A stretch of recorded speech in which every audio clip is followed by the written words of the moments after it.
Après les nombreuses critiques autour d'Astérix et Obélix, l'Empire du Milieu, Guillaume Canet est moins présent dans les médias. Pourtant, ce mercredi 5 avril 2023, les internautes ont bien cru le voir au micro de France Inter. Un échec à la française. Octobre 2019, Guillaume Canet annonce sur son compte Instagram qu'il sera à la réalisation du prochain opus de la saga Astérix et Obélix. Une fois le scénario terminé, le réalisateur se concentre sur le tournage de son nouveau film, intitulé Astérix et Obélix, l'Empire du Milieu. En raison de la pandémie de Covid-19, les prises en Chine sont annulées. Guillaume Canet est contraint de tourner une grande partie en Auvergne.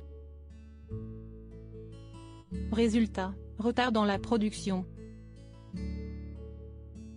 Alors que Guillaume Canet campe le rôle du célèbre Astérix, il se tourne vers Gilles Lelouch pour endosser le costume d'Obélix. Là encore, l'accueil est mitigé. Mais le projet continue. Le 1er février 2023, le film sort enfin en salle.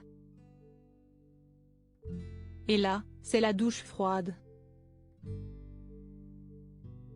Alors que la nouvelle aventure du célèbre Gaulois aurait été considérée comme rentable par Pathé en atteignant les 6 millions d'entrées, le long métrage peine à dépasser les 4,5 millions de tickets vendus. Malgré la réception mitigée du film, Guillaume Canet et Gilles Lelouch continuent à le défendre.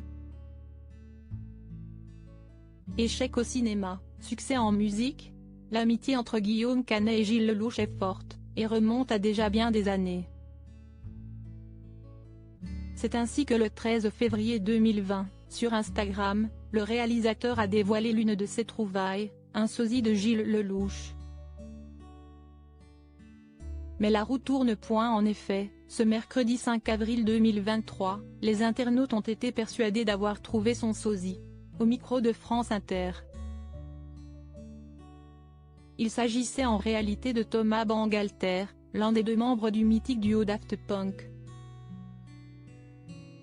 La vidéo, postée notamment sur TikTok, a amusé de nombreux internautes.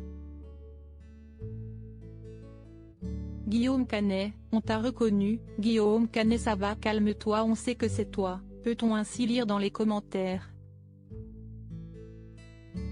En réalité, Thomas Bangalter était convié au micro de Léa Salamé pour revenir sur la folle aventure du groupe Daft Punk.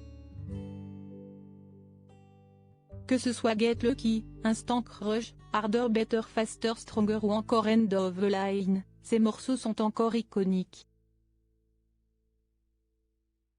Mais n'en déplaise aux fans, Thomas Bangalter a été très clair concernant l'histoire du duo, un début, un milieu, une fin.